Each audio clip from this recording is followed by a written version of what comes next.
was it next? Jesse Strader. Yeah. Strader against Anheliger. Another good one. Yeah. I like the look of Anheliger. I think I've been practicing it all afternoon. Yeah. I should have practiced it. I just think this might be a little bit because he's quite early in his career, Jesse. Yeah, 7 fights, 5-2. And Chad's on, I think, obviously like outside the UFC as well, but he's on a 9-fight win streak. And since the last time he lost, I think it was 2-5 was his record, and ever since then he's just beat everyone. I just think he looks a bit sharper, like a bit more well-rounded than Jesse, and I think it might, just experience might shine through a little bit. Yeah. I mean, I was.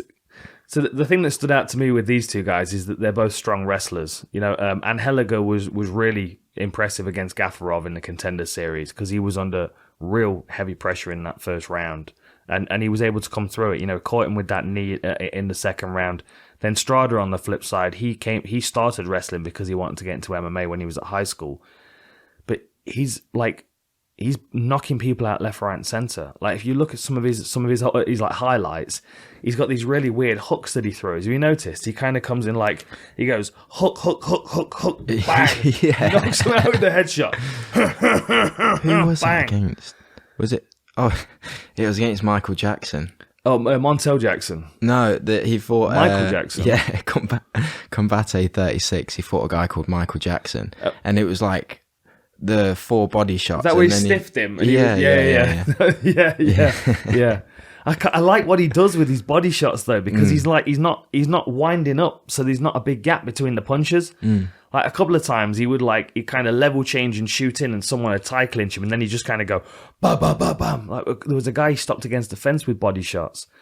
I'm actually going to go with Jesse in this one. I do think Anheliger's he's a good fighter. He's definitely a talented striker. He's got a nice hop psychic that he uses, and a few good tools for someone like Strader who kind of comes in a bit square. You know, he could keep smashing that hop psychic into his midsection, and good hands, good takedown offense to striking. Yeah, I could just see Jesse catching him, especially if he's confident with that tie clinch because he landed that knee in the last fight.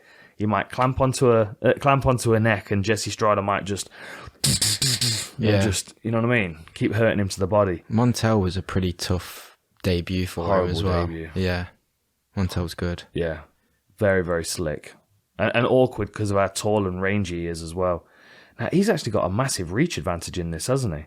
So Strader's got a 1-inch height advantage and a 6-inch reach advantage. He is quite compact though, Chad. He is. He's like quite, because even when he strikes, he like dips and comes up with like his whole body a little bit. He does. But then on the flip side, Jesse's arms are attached to his ribs when he's punching. So he's got those T-Rex hooks.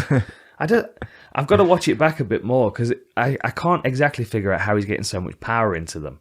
I think maybe it's because he's a wrestler.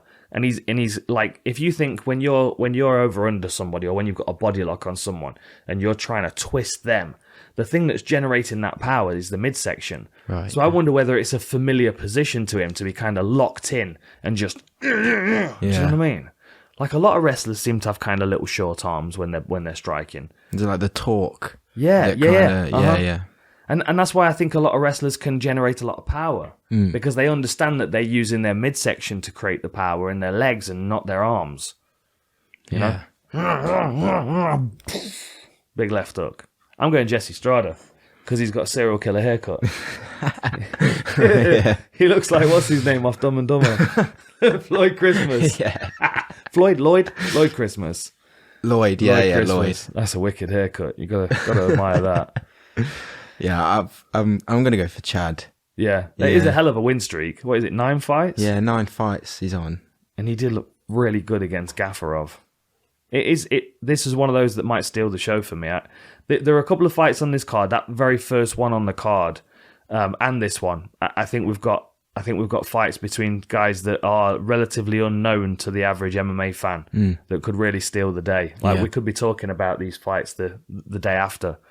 And someone could really launch their name off the back of it.